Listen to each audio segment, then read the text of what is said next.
Hello everyone, কেমন আছো তোমরা সবাই? আশা করি সবাই খুব ভালো আছো। একটা কথা আছে, পরিস্থিতি যতই কঠিন হোক না কেন শেষ পর্যন্ত চেষ্টা করে যেতে হয়, তাহলেই আবারও কিন্তু নতুনভাবে ফিরে আসা সম্ভব হয়। ঠিক যেমনটা আমরা দেখলাম ইস্টবেঙ্গল এবং চেন্নাইয়েন এফসি ম্যাচে। বিগত বেশ কয়েকটা মরশুমে কিন্তু এই দলটা আশানুরূপ পারফরমেন্স করতে পারছিল না। এমনকি এই মরশুমেও বেশ ভালো একটা দল গঠন করেছিল এই দলটি, তাতেও কিন্তু আশানুরূপ ফলাফল দেখা যাচ্ছিল না। অস্কার ব্রুজনের হাত ধরে এই দলটা আবারও কিন্তু ফিরে এসেছে নিজেদের চেনা রূপে। ধীরে ধীরে তারা কিন্তু সমস্ত প্রতিকূলতাকে দূরে সরিয়ে রেখে সমর্থকদের প্রত্যাশা পূরণের চেষ্টা করছেন। আজকে ইস্টবেঙ্গল যে ম্যাচটা খেলেছে সেখানে কিন্তু প্রত্যেকজন প্লেয়ার নিজের সেরা খেলাটা উপহার দেওয়ার চেষ্টা করেছেন। বিগত তিনটে ম্যাচে আমরা ইস্টবেঙ্গল দলের কাছ থেকে যে ফুটবলটা দেখেছি সেটা কিন্তু যথেষ্টই প্রশংসার দাবি রাখে।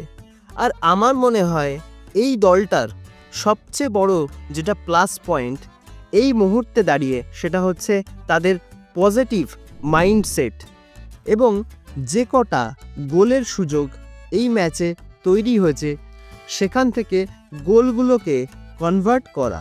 মূলত এই কারণগুলোতেই কিন্তু আমরা এক নতুন ইস্টবেঙ্গলকে কিন্তু দেখতে পাচ্ছি।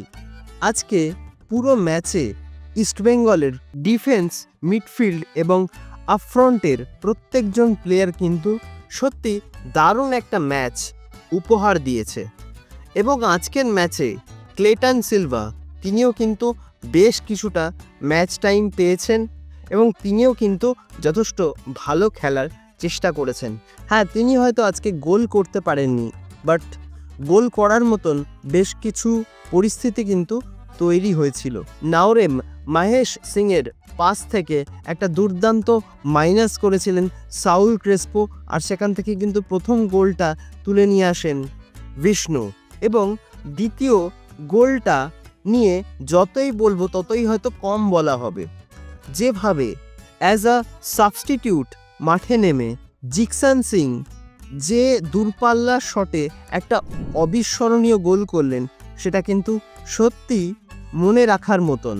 আর এখান থেকেই স্পষ্ট বোঝা যাচ্ছিল যে ইস্টবেঙ্গল কিন্তু তাদের হারানো আত্মবিশ্বাসটা আস্তে আস্তে ফিরে পেয়েছে। আর তারই ফলাফল কিন্তু আজকে আরও একটা জয় পেল তারা।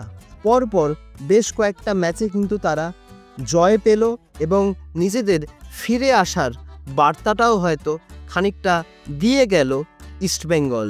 এবং ইস্টবেঙ্গল টিমের প্রত্যেকজন প্লেয়ারের মধ্যে একটা দারুণ বন্ডিং এবং নিজেদের ওপর আত্মবিশ্বাসী কিন্তু এই বদলে যাওয়া ইস্টবেঙ্গলের প্রধান কারণ বলে আমি অন্তত মনে করি। আর এই পারফরমেন্স তারা যদি ধরে রাখতে পারে তাহলে কিন্তু আগামী দিনে ইস্টবেঙ্গল সমর্থকদের প্রত্যাশা পূরণে অবশ্যই সফল হবে ইস্টবেঙ্গল। গতকালকের গোটা ম্যাচে ইস্টবেঙ্গল কিন্তু টোটাল 16টা শট করেছে, যার মধ্যে শট অন টার্গেট ছিল 4টে। বল পজিশন ছিল কিন্তু 44% এবং এই ম্যাচে তাদের পাসিং অ্যাকিউরেসি ছিল 72%। মজার বিষয় কি জানো, চেন্নাইয়ান এফসির বল পজিশন গোটা ম্যাচে ছিল 56%। তাদের পাসিং অ্যাকিউরেসি কিন্তু অনেক বেশি ছিল ইস্টবেঙ্গলের তুলনায়, 79%। তারা পাসও খেলেছে অনেক বেশি, প্রায় 371টার মতন, যেখানে সারা ম্যাচে ইস্টবেঙ্গল পাস খেলেছে 305টা।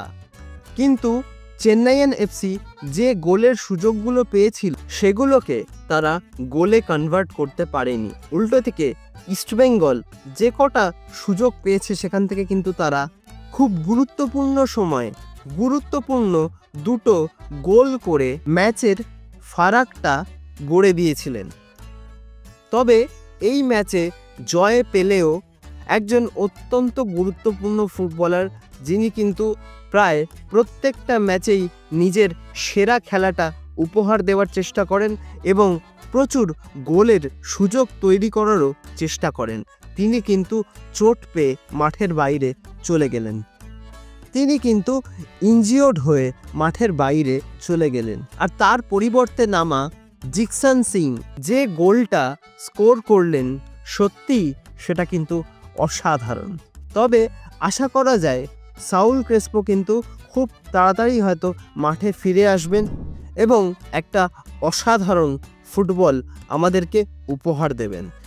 এখন এটাই দেখার যে ইস্টবেঙ্গল তাদের এই জয়ের ধারা অব্যাহত রাখতে পারে কিনা, আর তাদের এই বর্তমান পারফরমেন্স যদি তারা ধরে রাখতে পারে, তাহলে কিন্তু সমর্থকদের জন্য এর চেয়ে খুশির খবর হয়তো আর কিছু হতে পারে না। তো তোমরা যারা ম্যাচটা দেখেছো, তোমাদের কেমন লেগেছে অবশ্যই কিন্তু আমাকে কমেন্ট করে জানাতে ভুলো না।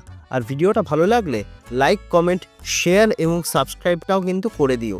সাবস্ক্রাইবটা করে দিয়ে পাশের বেল অপশানটা প্রেস করে অবশ্যই কিন্তু অল অপশানটাও প্রেস করে দিও, যাতে সমস্ত রকম নতুন ভিডিওর নোটিফিকেশন তোমরা সবার আগে পেয়ে যাও যখনই আমি কোনো নতুন ভিডিও পোস্ট করব। তো আজকের মতন ভিডিওটা তাহলে এখানেই শেষ করছি। দেখা হবে আবারও পরবর্তী ভিডিওতে, নতুন কোনো দিন, নতুন কোনো সময়। তোমরা ভালো থেকো, সুস্থ থেকো।